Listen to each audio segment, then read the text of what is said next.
What is up, guys? Welcome back to another GeekaWhat video. In this video, I'm going to be building an awesome $700 gaming PC that's super upgradable. Not only will I be running you through all the parts right now, I'll be covering off some of the best upgrade paths later, showing you how to put it together, and looking at the performance with the current configuration, seeing just how well the PC stacks up at 1080p in some of your guys' favourite games and some of my favourite titles too. Make sure to get subscribed if you aren't already, but let's dive into the build. As usual, let's kick things off by building as many components onto the motherboard as we can to begin with. For our build today, this includes the motherboard, the RAM, the processor or CPU, the cooler, and also of course our NVMe SSD drive.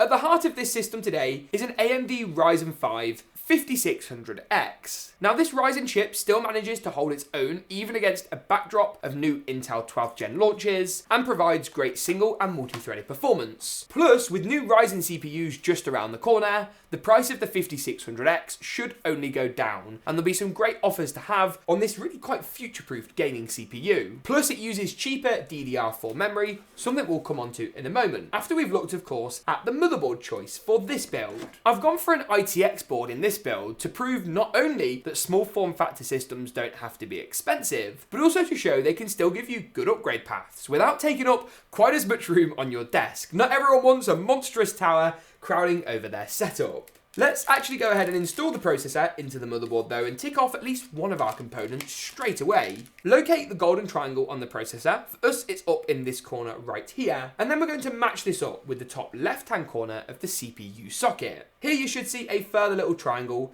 And once these are lined up, we can pull the arm on the socket upwards, drop the CPU very, very gently into place, and the pins will just fall straight into the socket without any extra hassle. Return the retention arm, and that's basically all we've got to do. For this build, I've opted to stick with the stock cooler that comes included with these Ryzen processors. This not only saves us plenty of money, but also isn't going to cause our CPU to thermal throttle, especially when we've got decent airflow in the case, and when we're using a CPU that doesn't run too hot. A Ryzen 7 or a Ryzen 9 is obviously going to be a different story. Typically, these stock coolers will come with their own thermal paste, so you haven't got to worry about it. But for us today, I'm going to drop a dab of my own on, as I've used the cooler before. A lot of you guys ask, James, what do you do with all the PC components once you've built the systems? The honest answer, we reuse them and put together different configurations for different price points. We don't waste anything or throw anything away, and that's the reason we don't often do giveaways. We just keep using the stuff over and over again. Who knew this video was going to turn into a Q&A? Fasten it down corner by corner using the world's loudest screws for whatever reason, and then plug your fan up and you're pretty much done. That noise is horrendous. Whichever one of these top three headers you use is still going to power the fan, but if you don't plug it into the grey CPU one specifically, you may get a CPU fan error on your motherboard. So make sure to populate that one. Keeps your motherboard happy. A happy motherboard equals a happy PC. Next up then is the RAM or the memory. Now, I've been a bit hasty. I've taken it out of the box and not even told you what it is. How rude of me. This right here is the Corsair Vengeance RGB RT. A budget RAM kit from Corsair that's sort of an update to their Vengeance Pro, but slightly cheaper, lower profile, and it's got a bit of white on it. Something which will match our H210i beautifully. Go ahead and locate your RAM DIMM slots. So for us today, it's these two slots on our motherboard. Pull back any of the clips, slide the RAM DIMMs into place, a bit of pressure, and they'll fasten nicely down. The clearance with the cooler is actually a little bit tight, so you may want to either install the AMD logo on the left-hand side, something which might look better anyway, or install your RAM before popping in the cooler. Either way, still work for us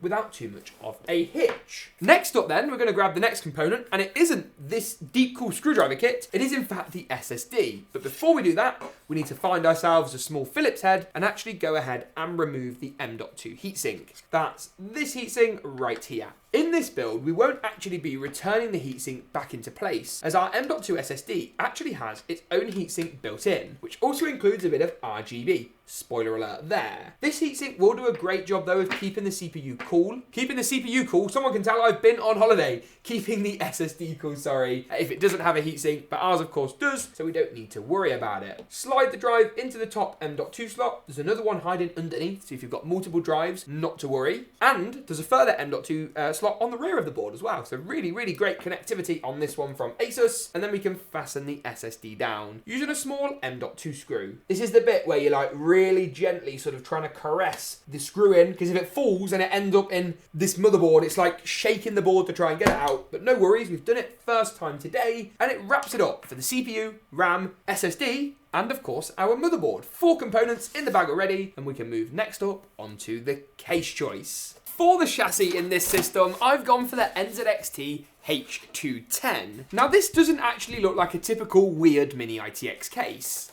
Instead, it kind of looks like someone took a H510 and shrunk it down. Forget Honey, I Shrunk the Kids, Honey, I Shrunk my NZXT chassis. Nevertheless though, it's a really, really nice case. Tempered glass down one side, decent airflow, no mesh panel at the front, but plenty of airflow vents on the side if you're going to put some decent fans in. And those vents are on both sides of the case as well. A nice front panel with USB-C 2 and good GPU clearance. I'll pop the exact figure on your screen now, but we've had no problems getting a long Gaming X Trio card in this before, and you certainly won't have issues with something like a Founders Edition 3060 if you wanted to upgrade the PC later. Something you could do in this build without really changing any of the other components. The side panel is removed with a single thumb screw. We can just pull that one out and pull on our NZXT purple tab. In theory, there we go, a little bit stiff this time around. And then of course we can remove the rear panel as well with just 2 screws, one at the top and one down the bottom. To make our lives nice and easy, I'm gonna lay the case down flat. This will make installing the motherboard a bit easier. An ITX build can be more difficult to actually put together, but for this system today, I don't think we're really gonna have too many issues. Before installing the motherboard, you do need to pick up your IO shield. This is what comes included in your motherboard's box and clips into the rear of the case. The 4 corners are going to slot in a little something like this, and the motherboard follows shortly behind. Because this is an ITX build in an ITX case, we haven't got to make sure that the screw holes line up or anything like that, because there's only 4, 1 on each corner. Go ahead, position your motherboard in, apply a bit of pressure so it pushes towards the IO shield, and then screw down with 4 screws. That's pretty much it as far as installing the motherboard goes. Looking good. Next up then, we can go ahead and install the power supply, which in this build is so good value that it doesn't come with a box. I'm being completely serious. I literally got shipped this from the retailer in some bubble wrap, which is completely fine, but there's no branded Cooler Master box. As far as I'm aware, that might have changed. Either way, doesn't really matter. This is an MWE 500, should be good for like an RTX 3060 later down the line, but not much more. For this build though, it will work great. A 2060 Super, gonna be completely fine. And it's only like $50, so if you had to swap it out for something a bit more juicy later on, then you can do without really losing a great deal of money. Now we're going to screw this into the back of the case. Don't worry about all the front panel connectors. We'll be dealing with those a little bit later. Just tuck these out the way for now. You're not going to damage any of them. They're pretty resilient little fellows. And then we can slide our power supply into the rear of the chassis. We want the fan facing down to pull in fresh air from underneath the case. And then we can spin the chassis round, lining up the screw holes at the rear. So let's just position that. And you can see here we've got a screw there, there, and there. 1 on each corner. The hexagonal screws will secure this into place, and make sure you install all 4, especially for a component like the power supply. We then just need to run a couple of the power cables. So the motherboard one is first up. That's the largest. You can just see it here. It's this cable. And the cable then will just plug into the port on the motherboard. A little bit fiddly. There we go. Nice and easily. Got there in the end, didn't we? And that will tuck away out of the way. We also want to do the CPU power connection next. This one's really well hidden at the top left of the case. So we'll try and get you a nice angle on it. It's 8 pins. Can be fiddly. Maybe it would be easier to install this while you're installing the motherboard.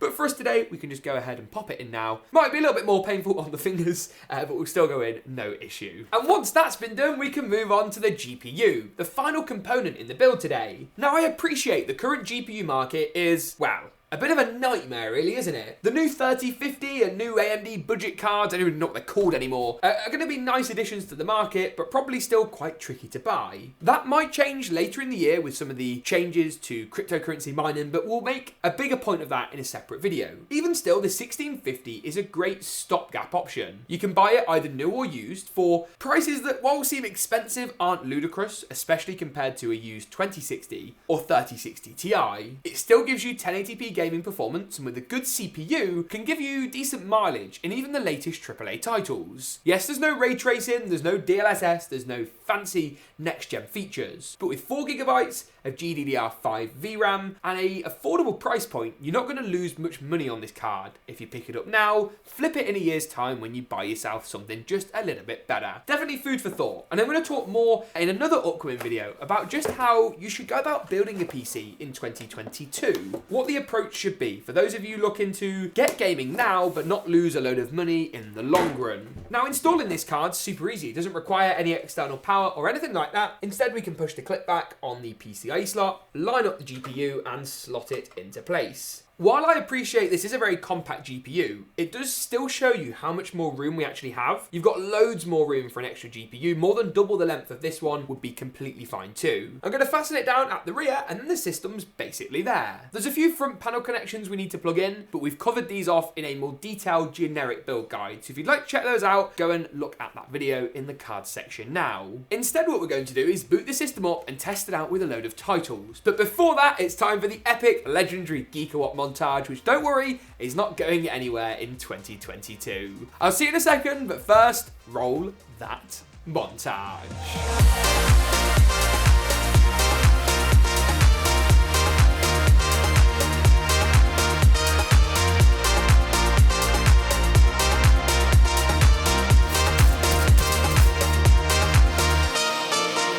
Lovely stuff. Now that we've seen just how good this system looks in the epic GeekaWhat glam montage, it's time to find out just how well it performs. Spoiler alert, pretty damn well for the budget. On your screen now is a summary, a snapshot, all the numbers we tested in all the different games on your screen in one go, to give you guys an even consistent picture of just how well this system performs. I won't be going through every single one of these titles in more detail, but I will be focusing on a select few, starting off with GTA 5. Here at 1080p medium settings, we achieved just shy of 150 frames per second when using the game's inbuilt benchmarking mode. 135 and 118 for the 90 and 99th percentile results showed consistent frame rates that were always pretty high. Moving on to Call of Duty Vanguard next up, and here the frame rate was a lot lower than GTA, but still above that all-important 60 frames a second mark. 66 FPS on average to be precise, 1080p medium to low settings, some of those settings tuned down just a little bit. And of course no ray tracing or DLSS support for this system. Forza Horizon 5 was a similarly positive story. Typically in a first-person shooter you want 60 FPS, a racing game 30 or 40 will do. Here we got 64 frames per second, so a very good result in the hardest to run Forza yet. The old Forza Horizon series used to be known as an easy to run title, not anymore. Next up on the list today is Apex Legends. Here we tested out once again at 1080p and got more than 100 FPS on average, 111 to be precise, with 94 and 85 for the 90 and 99th percentile results. Showing where this system excels is where there's a first-person shooter involved. Talking of excelling in first-person shooters, it's Valerian, the next game on the list today. Here we achieved over 300 frames per second on average, with strong 90 and 99th percentile results, in a game that really performs well on basically any system. Finally, to wrap things up, we've got two runs of Fortnite. First at 1080p high, and then in a moment at 1080p competitive settings. Here we managed to achieve 66 FPS off the bat, with strong 90 and 99th percentile results that gave us playable frame rates, but ones that won't exactly set the world on fire. Thankfully, if you tune down to 1080p competitive, everything's set to low, but the render distance set to far, your frame rate jumps up a staggering amount, more than doubling to 136 frames per second. With that though, that pretty much wraps it up for this video. If you liked it, make sure to get subscribed. Thanks for tuning in, and as always, we'll see you in the next one.